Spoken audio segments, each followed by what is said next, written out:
Shut up and sit down. तो चलिए आइए अब हम लोग पढ़ते हैं 31.3 problems of other backward classes. अब देखिए अन्य जो पिछड़े वर्ग के लोग हैं, आइए हम लोग उनकी समस्याओं के बारे में पढ़ते हैं। Do you know who are the other backward classes? क्या आप जानते हैं कि ये जो अदर बैकवर्ड क्लासेस है, ये जो वर्ग हैं, ये कौन है? In our caste system all caste do not occupy an equal position. हमारे देश में जो जाति प्रणाली है, जो कास्ट सिस्टम है, उसमें सभी जातियों का एक समान स्थिति, एक समान दर्जा नहीं है। There are several castes whose position in the caste system was in the middle, that is in between higher caste and lower caste. बहुत सारी ऐसी जातियां हैं जिनका जो पोजीशन है वह मध्य में है, मतलब यह ऊंची जाति के नीचे हैं और नीची जाति के ऊपर। Most of them had traditional occupation. इनमें से ज़्यादातर जो लोग हैं उनका परंपरागत पेशा था, काम था। They use to render service to other caste under the jajmani system. अब ये क्या है? ये लोग जजमानी सिस्टम के अंडर दूसरी जो जाति के लोग हैं उनके लिए काम करते थे। They were known as agricultural, trading and artisan caste. अब ये जो हैं इनको एग्रीकल्चरल मतलब ये लोग खेती बाड़ी करते थे, ट्रेडिंग व्यापारी करते थे, या आर्टिस्ट थे, कलाकार जाति के ये लोग थे। All caste whose position in the caste system was below the upper caste and above the caste lower caste have been termed politically and constitutionally the other backward classes following the report of the Mandal Commission. अब हर वह जाति जिसकी जो स्थिति है हमारे caste system में वो अपर कास्ट के नीचे हैं, उच्च जाति के नीचे हैं, और जो निचली जाति है उनके ऊपर हैं, तो उनको राजनीतिक और संवैधानिक तौर पर अदर बैकवर्ड क्लासेस कहा जाता है मंडल कमीशन के रिपोर्ट में। ठीक है,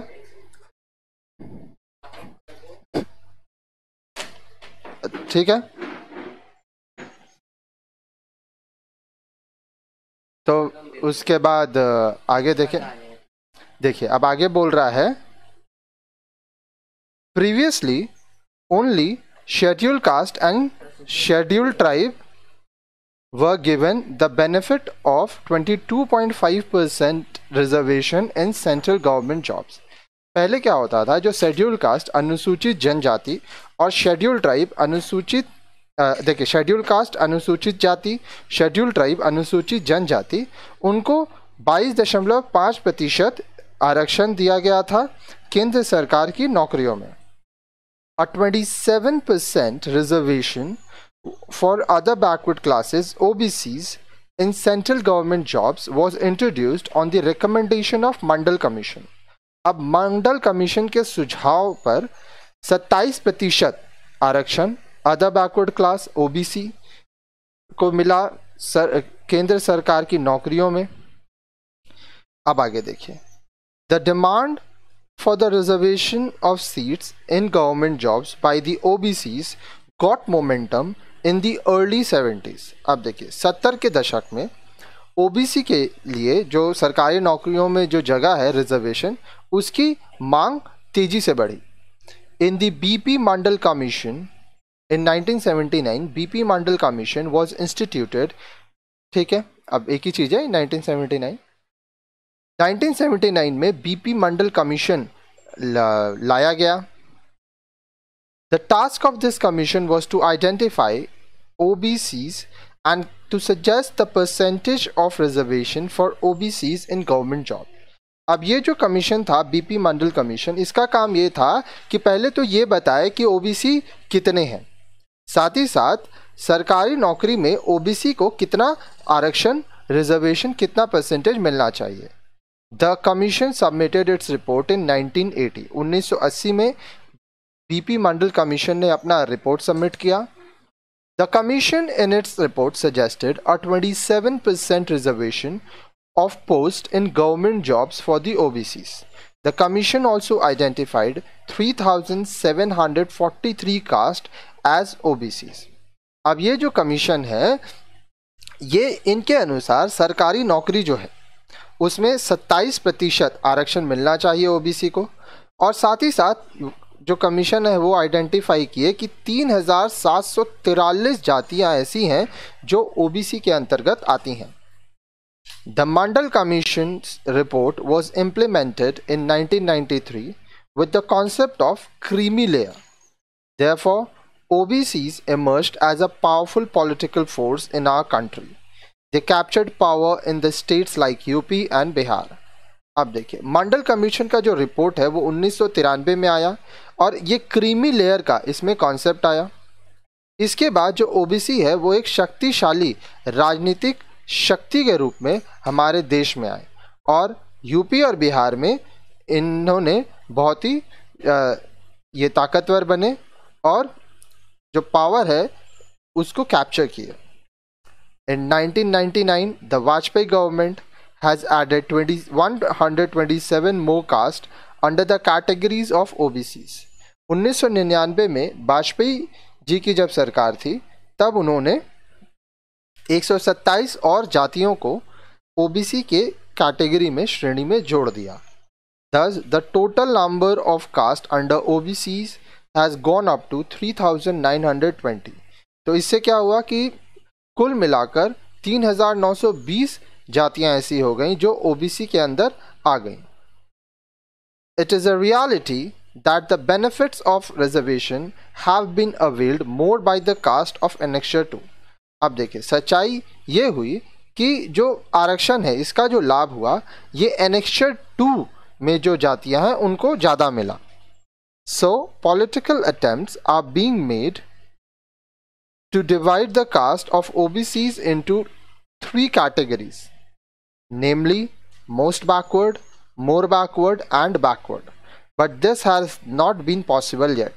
तो इसलिए जो राजनीतिक कोशिश की गई कि ये जो ओबीसी है इनको 3 श्रेणियों में बांट दिया जाए, मोस्ट बैकवर्ड, मोर बैकवर्ड और बैकवर्ड, लेकिन अभी तक यह मुमकिन नहीं हो पाया. We can identify the main problems of the OBCs as follows. अब देखिए, ओबीसी जो होते हैं, अदर बैकवर्ड क्लासेस के जो लोग होते हैं, उनकी मुख्य समस्याएं क्या क्या हैं, आइए हम लोग उसके बारे में बात करते हैं. Lack of interaction. In villages OBCs live in a separate rural community. गांव में जो ओबीसी कास्ट के लोग होते हैं वह एक अलग ग्रामीण समुदाय में रहते हैं. The children of upper caste do not have interaction with the children of OBCs.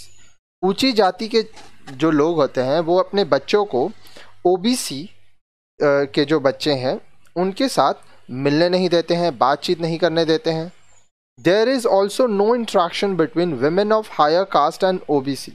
ऊंची जाति की महिलाएं और अदर बैकवर्ड क्लास की जो महिलाएं हैं उनके बीच भी कोई बातचीत नहीं होती है, मेल मिलाप नहीं होता है. The younger generation of OBCs takes it ill because they are also advanced now economically and educationally. अब देखिए, जो अदर बैकवर्ड क्लासेस के जो युवा पीढ़ी है वह इसको गलत मानती है, वह इसके खिलाफ होती है, क्योंकि अब वह आर्थिक रूप से उनका विकास हो चुका है, साथ ही साथ वह पढ़े लिखे भी हैं. This lead to a conflict between forwarding caste and backward caste. अब देखिए, इससे जो जाति आगे बढ़ रही है और जो जाति पिछड़ी है उसके बीच में संघर्ष होता है, समस्याएं होती हैं. Dependency on higher cast.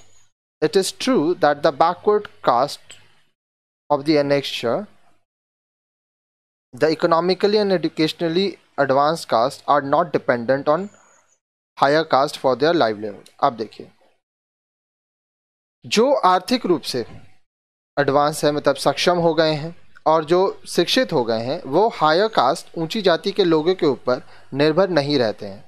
But a good number of extremely backward economically and educationally backward caste of Annexure 1 are fully dependent upon higher caste for their livelihood, especially in rural areas. लेकिन बहुत सारे ऐसे लोग हैं, ठीक है, जो कि ग्रामीण क्षेत्र में अपने जीवन के लिए, अपने रोज़मर्रा की ज़रूरतों के लिए ऊंची जाति के लोगों पर निर्भर हैं। They work as a casual labour, वह एक मजदूर की तरह उनके लिए काम करते हैं। They also render services under the jajmani system, वह जजमानी सिस्टम के अंदर सेवाएं भी देते हैं। आगे देखिए, the problem of share cropping. Undoubtedly, a good number of OBCs of Annexure 2 own sufficient land. अब देखिए, इस पे कोई शक नहीं है कि बहुत सारे OBC ऐसे हैं Annexure 2 के जिनके पास उनकी अपनी ज़मीन है, but it is also true that a majority of OBCs of Annexure 1 are marginal and small farmers. लेकिन ये भी सच है कि ज़्यादातर बहुत सारे ऐसे OBCs हैं जो Annexure 1 में आए हैं, वो उनके पास बहुत ही कम ज़मीन है, या तो वो बहुत ही छोटे फार्मर है, या मार्जिनल फार्मर्स हम लोग उनको कह सकते हैं, किसान कह सकते हैं। They do not have sufficient land for cultivation, खेती करने के लिए उनके पास जितनी ज़रूरत होनी चाहिए ज़मीन की वो नहीं है। They take land from higher caste for share cropping, वे उच्च जाति के जो लोग होते हैं उनसे ज़मीन लेते हैं, ठीक है, ताकि वो उसमें शेयर क्रॉपिंग कर सकें। अब देखिए, शेयर क्रॉपिंग क्या होता है कि जिसका ज़मीन होगा उसको हिस्सा मिलेगा जो पैदावार होगी अनाज की उसमें। They do cultivation by the labour of their family members and do the exchange of labour with the neighbouring families for it. अब देखिए, वो खेती कैसे करते हैं, अपने परिवार के सदस्यों के साथ मिलकर वह खेत में काम करते हैं और उसके लिए वो बहुत मेहनत करते हैं। साथ ही साथ जो उनके पड़ोसी परिवार हैं उनके साथ भी मिलकर वो काम करते हैं। But as share croppers they have to renew tenancy each year. अब देखिए, शेयर क्रॉपर है, ज़मीन तो अपना है नहीं, किसी और के ज़मीन में काम कर रहे हैं, ठीक है, तो उनको क्या होता है, हर साल अपना टेनेंसी रिन्यू करना पड़ता है। The declaration of the government to implement the Sharecropping Act land to tilers has snatched away even this facility from them. अब देखिए, सरकार द्वारा share cropping act land to tillers लाया गया तो उनसे ये अधिकार भी छीन लिया गया।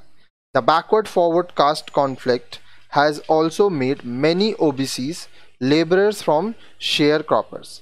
अब देखिए, बैकवर्ड फॉरवर्ड पिछड़ी जाति और जो आगे विकास कर चुकी है जाति, उनके बीच में जो समस्याएं आई उसकी वजह से बहुत सारे OBC जो लेबरर्स हैं, ठीक है, अब वो क्या हुआ, लेबरर्स बन गए, मजदूर बन गए। पहले वो शेयर क्रॉपर्स की तरह काम करते थे। इंडेप्टेडनेस।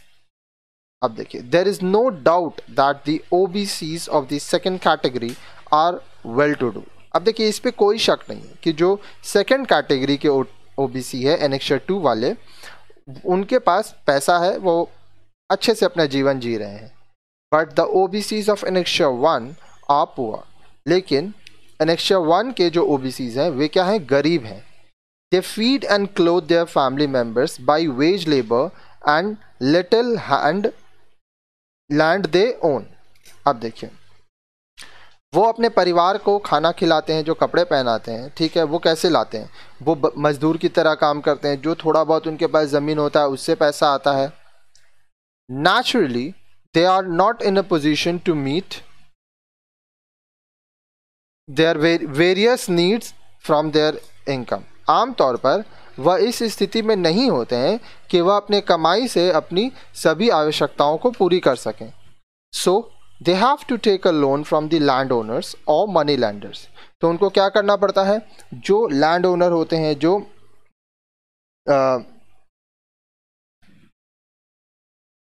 मनी लेंडर्स हैं, ठीक है,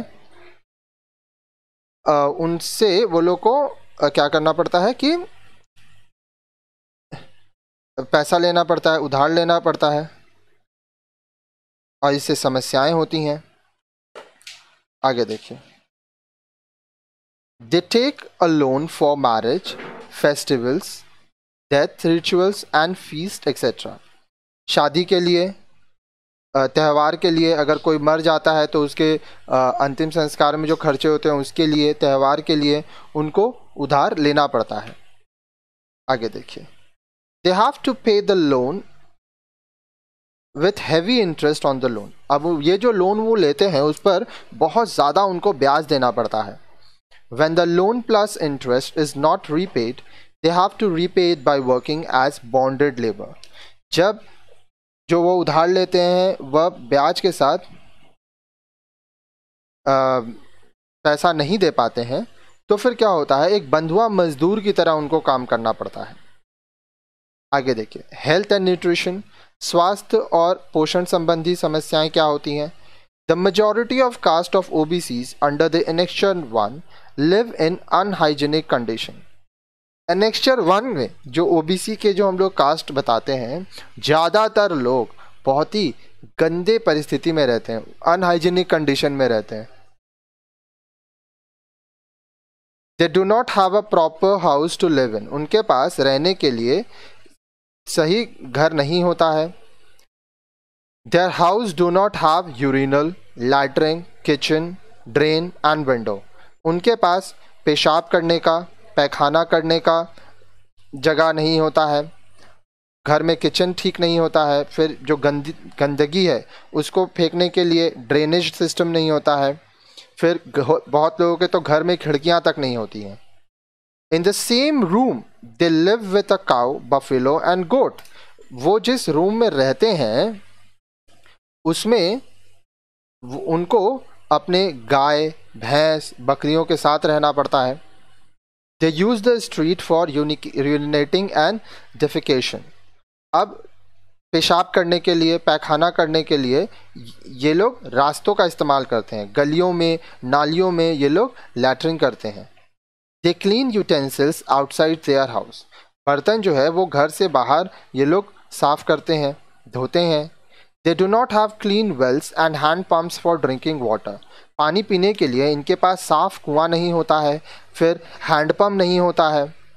such an unhygienic environment affects their health adversely, अब देखिए इतनी गंदी वातावरण में रहने से इनको बहुत सारे स्वास्थ्य संबंधी परेशानियां होती हैं। As they are not well off economically, they are not able to provide nutrition to their body properly, many of them are below the poverty line. अब देखिए आर्थिक रूप से ये अच्छे नहीं होते हैं, बहुत गरीब होते हैं, इसलिए शरीर में जो पोषण संबंधी ज़रूरतें हैं उनको ये पूरा नहीं कर पाते हैं, और ज़्यादातर लोग जो हैं वो गरीबी की सीमा रेखा से नीचे ही होते हैं, इसलिए इनकी जो परिस्थिति है वो बहुत ही दयनीय होती है।